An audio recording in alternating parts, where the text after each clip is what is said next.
Okay, so I'm going to show you all a little trick I like to do when pulling off my coolant lines. So what you do on this top side is real nice and easy. You got this squeegee clamp, and the top side's not so bad. You don't really lose a lot of fluid and cavitate your system on the top side because you have it. It's all elevated anyway, and you still usually have your bottom connected when you undo it. The problem with some of these snowmobiles is that you get an air pocket in the system and then it's a pain in the butt to get rid of it again. So I'm going to show you all how to try and prevent some of that. So it's not too clever. I can't find a tool that I need that I really want to do it with. I have some needle nose channel locks or vice grips that will squeeze the hose off, but in lieu of that, my whole point is that I'm going to pop this hose off and I'm going to put this little PVC plug in, and it's going to keep me from losing a whole bunch of my coolant.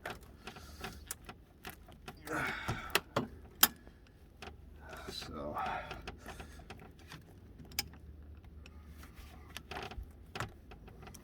okay, here she comes. So one of the things I like to do is I'm going to try and squeeze it down with my pliers once I know it's coming off. Try and pinch it off a little bit, and then pop your plug in as fast as you can, and move your clamp down just like that. Taps in, and always make sure you leave a little bit of a lip there to grab onto, otherwise you don't want to be cutting your hose off. That would suck. I got that lip a little close right there, but I think I'll be able to get it off. Anyway, so that's the top side. Now, mind you guys, one of the things I did here before I got pulling on any of this is I made sure to fill up my reservoir all the way.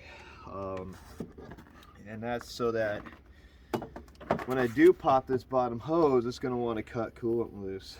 And in order to try and fight that, run it back up the system, and basically it goes up here and it cavitates the in the cooler, and it hangs out. It likes to hang out up here in this top corner right up here, the cooler.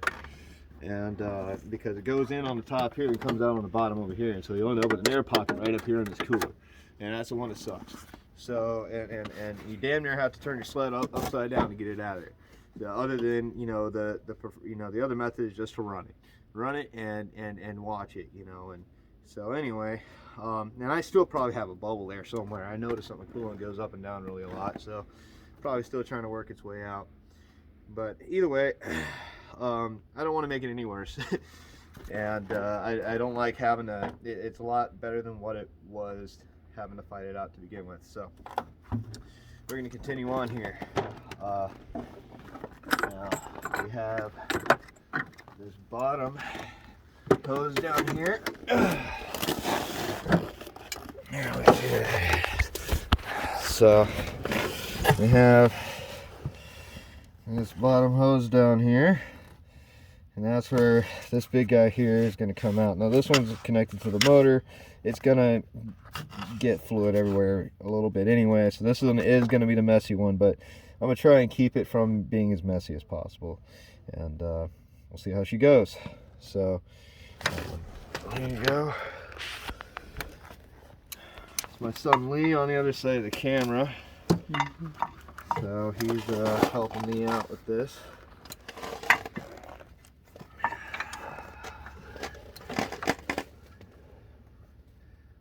It's the thing that sucks about working on stuff in the silly cold is you gotta do stuff like this. Take the gloves off.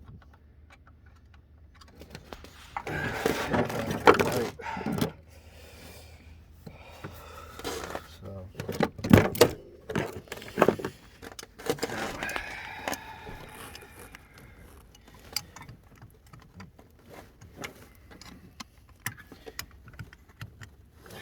keep this guy from crazy over here. Okay, there we go. Now I got the benefit of having this motor out recently already.